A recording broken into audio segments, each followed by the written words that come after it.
নমস্কার।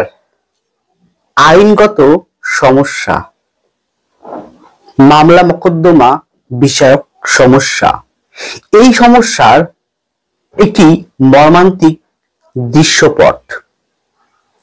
এই সমস্যা জীবনে কেন আসে, কি কারণে আসে, কোথা থেকে উৎপত্তি হয়ে এটা আসে বিষয়ক বলবো, যাদের মকর রাশি অথবা লগ্ন।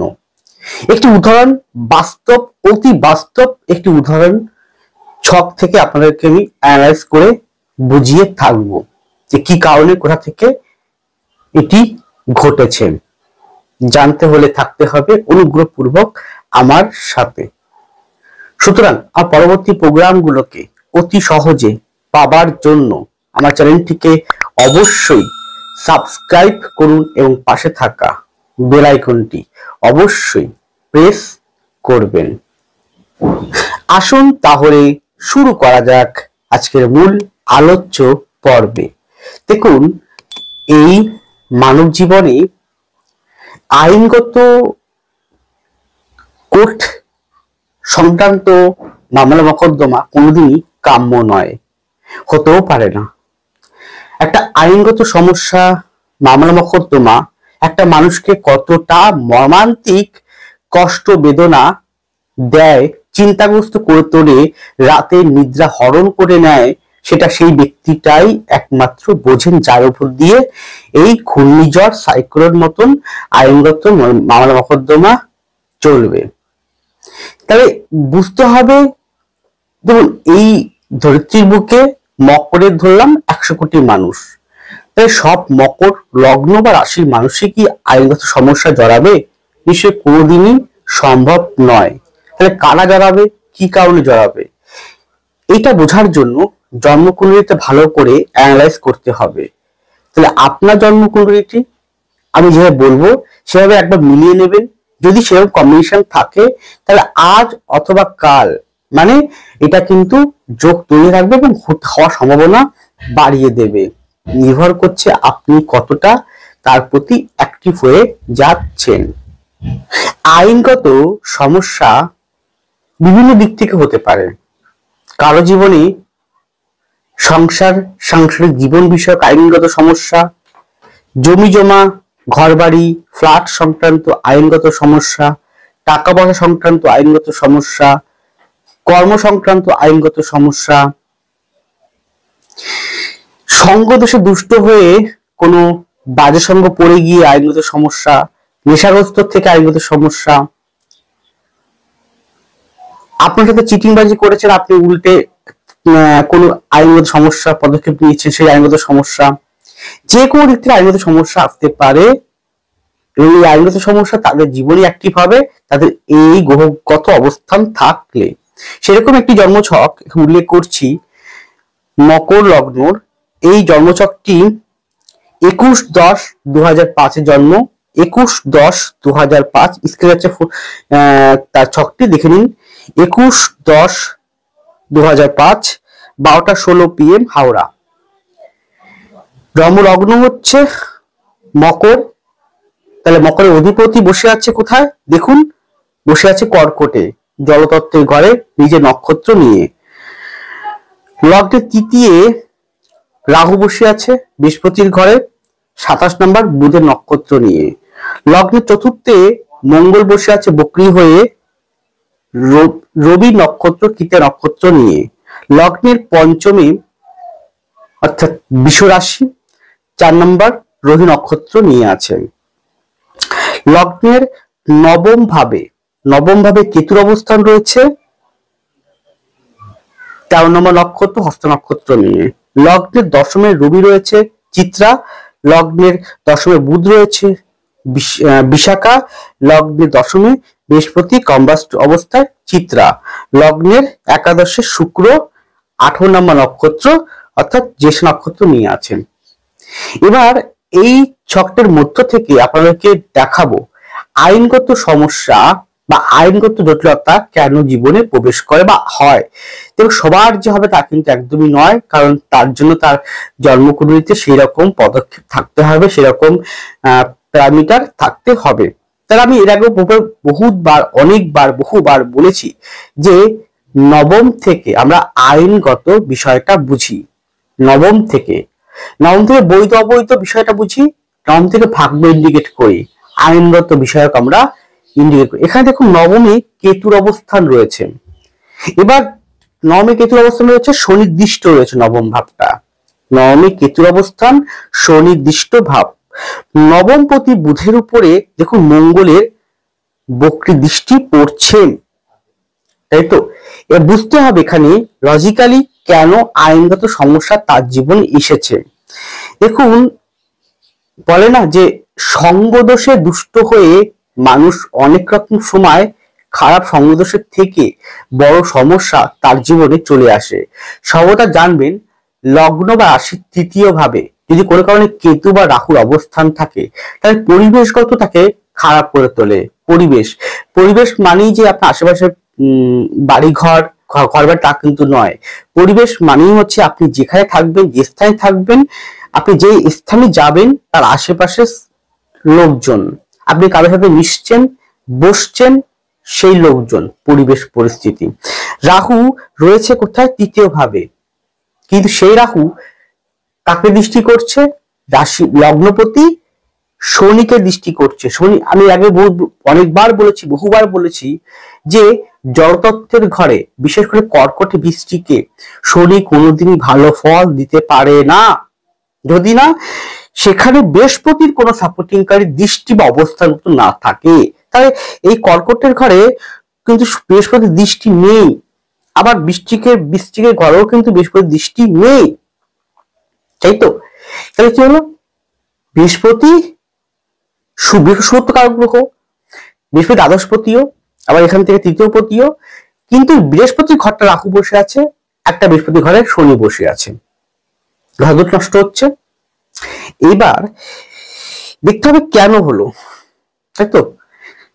চন্দ্র নিজের নক্ষত্র, শুক্র 18 নম্বর বুধের নক্ষত্র, সেই এবং 18 নক্ষত্র একটি গুণ, একটা কারকতা হচ্ছে এরা অত্যাধিক নিজেকে শেয়ারা ভাবে, অত্যাধিক নিজেকে ভাবে যে আমি সব জানতা, এবং ওভার কনফিডেন্স দিয়ে আসে, অতিরিক্ত খারাপ সঙ্গদোষে ফেলে দেয়। যদি না সেই বুধটা যদি ভালো না থাকে তাহলে ফেলে দেবে। তাহলে এখানে 18 নম্বর নক্ষত্র এবং সেই নক্ষত্রর যে লর্ড অর্থাৎ বুধ, সে মঙ্গলের দৃষ্ট অবস্থায় রয়েছে। তাহলে বুধ অগ্নিতত্ত্বে চতুর্থ ভাব থেকে রবির নক্ষত্র নিয়ে দৃষ্টি করছে বুধকে। রবির ঘরটা পাপ প্রতিযোগে আবদ্ধ, অষ্টম ভাবটা পাপ। এবং আইনগত সমস্যা তো নবম, অষ্টম, দ্বাদশ, ষষ্ঠ দেখতে হয়, ভালো করে কমিশন করতে হয়। তাহলে আমি যদি বিচার করি এখান থেকে, আপনারা দেখছেন আমার যেটা, সেখানে দেখুন যে এখানে পঞ্চম 1 2 3 4 1 2 3 4 5 পঞ্চমপতি কি হচ্ছে? শুক্র, তাই তো। 1 2 3 4 5 মানে শুক্র, এবং সেই শুক্র কোথায় বসে আছে? বৃশ্চিকের ঘরে বসে আছে, রাহুর দৃষ্ট আছে। তাহলে পঞ্চমপতি রাহুর দৃষ্ট বৃশ্চিকের ঘরে বসে আছে গেল। এবং চতুর্থ থেকে আমরা বন্ধু সার্কেল, তৃতীয় থেকে আমরা বন্ধু সার্কেল দেখি। তাহলে মঙ্গল বসে আছে বক্রী অবস্থায় কৃত্তিকা নক্ষত্র নিয়ে, এবং পঞ্চমে শনি আছে নিজের নক্ষত্র নিয়ে। তাহলে এখানে কি হচ্ছে? অষ্টম ভাবটা শনি কেতু মাঝখানটা দেখতে পাচ্ছেন আপনারা। দ্বাদশপতি বৃহস্পতির উপরে মঙ্গল দৃষ্ট, দ্বাদশ এবং ষষ্ঠ পতি হচ্ছে বুধ, সেই বুধ রাহু নক্ষত্র, এবং সেই বুধ মঙ্গলের দৃষ্ট। তাতে ভেরি ইম্পর্টেন্স হচ্ছে অষ্টম নবম এবং সপ্তম, অষ্টম নবম। সপ্তম মানে যার সাথে মিশছেন আপনি, যার সাথে উঠছে বসছেন, তা সপ্তম। তাহলে ঘরটাকে চন্দ্রের ঘর, সে চন্দ্রের ঘর তুঙ্গ ক্ষেত্রের থেকেও সে কিন্তু আইনগত সমস্যা জড়িয়ে দিল। কি করলো? রাহুর দৃশ্য থেকে সপ্তম ভাবটা শনি সপ্তমে বসে গিয়ে অন্যের দ্বারা প্রভাবিত হয়ে গেল। অষ্টম ভাবটা রবির ঘর এবং শনি কেতুর মাঝখানটায়। এই ব্যক্তিটি কি হচ্ছে? নিজেকে বেশি শেয়ানা, ওভার কনফিডেন্স ভাবে। তার ফলে কি হচ্ছে? বন্ধু সঙ্গপ্রীতি অতিরিক্ত বেড়ে যায়। বন্ধু সঙ্গপ্রীতি অতিরিক্ত বেড়ে যায়। হয়তো নিজে প্রেম করতে নাও পারে, কিন্তু তার বন্ধু সঙ্গরা প্রেম করে, বা কোনো খারাপ কাজে সে অন্য বন্ধুরা লিপ্ত হলো, ও বন্ধু হিসেবে সঙ্গে থাকলো, কি হলো, ও বন্ধুরা খুব কুকর্ম করলো, তার প্রভাবটা এর ঘাড়ে এসে জুটলো, কারণ অলরেডি জন্মকুণ্ডলিতে সেই রকম নির্দেশক দিচ্ছে। তাহলে সঙ্গদোষে দুষ্ট হয়ে নিজে ক্ষতিগ্রস্ত হওয়ার চোখ তৈরি করে আছে এই জন্মকুণ্ডলিটি। সঙ্গদুষ্ট, আমি বলেছিলাম সঙ্গদোষ মানে সঙ্গদোষ দুষ্ট মানে কি, কেউ হয়তো ভালো লোকের সাথে মিশে, ভালো লোক বলতে সৎ উপদেশ দেয়, খারাপ কর্মে থাকে না, পড়াশোনার মতন পড়াশোনা করে, কখনো বাজে সঙ্গ বাজে নেশায় পড়ে না, নিয়ম মাফিক ডিসিপ্লিন মাফিক জীবনযাপন করে, তারা কিন্তু এই ধরনের যারা সাফল্যের জন্য আপ্রাণ চেষ্টা করে, পরিশ্রম করে, তারা বিশ্বাস করে সফলতা ও সম্মান কখনোই টাকা দিয়ে অর্থ দিয়ে কেনা যায় না, তাকে অর্জন করতে হয়। এই ধরনের ব্যক্তিরাকে যে মোটিভেট করবে, যে সর্বদা সাফল্য লাভের জন্য ছুটবে এবং চেষ্টা করবে, অধ্যবসায় পরিশ্রম করবে, এই সমস্ত ব্যক্তিবর্গের সাথে তারা কুপ্ররোচনা, কুচক্রি, কথা কানে ঢুকাবে না। যারা সবসময় লক্ষ্যে পৌঁছানোর জন্য পদক্ষেপ ফেলবে, সেই সমস্ত ব্যক্তির সাথে মিশুন, আপনি সঙ্গে থাকুন, তারা অবশ্যই আপনাকে উদ্ধার করবে, ভালো পথে পরিচালিত করবে।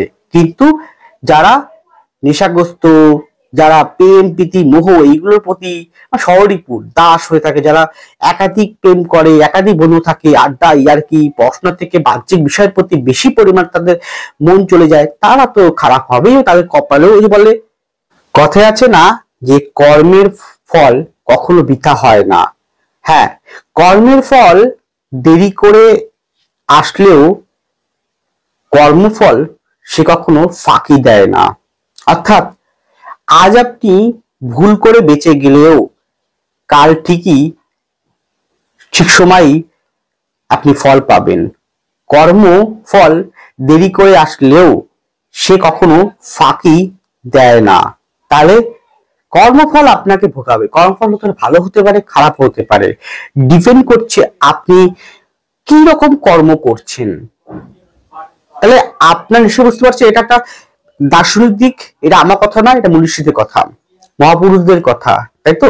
তাহলে সেরকমই যদি নবম অষ্টম দ্বাদশ এরকম কম্বিনেশন খারাপ থাকে, গ্রহগত অবস্থান খারাপ থাকে আপনার জন্মকুণ্ডলিতে, তো আপনার প্রিয় মানুষটির, প্রিয় বান্ধবীটির, প্রিয় বন্ধুটির, প্রিয় প্রাণের চেয়ে প্রিয় সন্তান সন্ততির, বা আপনার পরিবারের যে কোনো ভাই বোনের যদি এরকম ছক থাকে, নবম অষ্টম ষষ্ঠ দ্বাদশ খারাপ পজিশন থাকে, অধিপতিগুলো খারাপ থাকে, তাহলে আজ না হোক কাল আপনি জানবেন আইনগত সমস্যা। আমি একটা দিক উল্লেখ করলাম, বিভিন্ন দিক থেকে কিন্তু কোনো না কোনো দিক থেকে আইনগত সমস্যা আপনাকে ফেলে দিতে পারে বা জড়িয়ে দিতে পারে, এবং সেই আইনগত সমস্যা আপনি মুক্তি হবেন কি হবেন না নির্ভর করছে আপনার ব্যক্তিগত জন্মকুণ্ডলী। সেখানে যদি সঠিকভাবে থাকে যে মুক্ত হওয়ার যে রাস্তা থাকে, নিশ্চয়ই মুক্তি হবেন, আর মুক্ত হওয়ার রাস্তা না থাকলে মুক্ত হতে পারবেন না, আপনাকে ভোগাবে। তাই এই ছকটা উদাহরণস্বরূপ দিয়েছি এই কারণে যে আপনারা বর্তমান সময়ে একটা কঠিন পরিস্থিতি চলবেও, এবং 26 সালের মাঝামাঝি পর্যন্ত কঠিন সময় আছে। তাই সুতরাং নিজেকে সাবধানতা সচেতনতা মধ্য দিয়ে এগোতে পারলে আইনগত সমস্যা খুব একটা আপনাকে অ্যাটাক করতে পারবে না। কিন্তু ভবিষ্যতে যদি আপনার জন্মকুণ্ডলিতে এই ঘরগুলো, অধিপতিগুলো যদি নবম ভাবে, নবমের ভাগ্য, নবম থেকে বৈধ অবৈধ, নবম থেকে আমরা আইনগত বিষয় যদি সত্যি পরিমাণে রাহু কেতু শনি মঙ্গল অবস্থানটাকে দৃষ্টিগত থাকে, তাহলে আজ না কাল আপনাকে আইনগত সমস্যায় ফেলে দেবে এবং তার মাধ্যম দিয়ে মর্মান্তিক যন্ত্রণার মধ্যে আপনাকে জড়িয়ে ফেলতে পারে।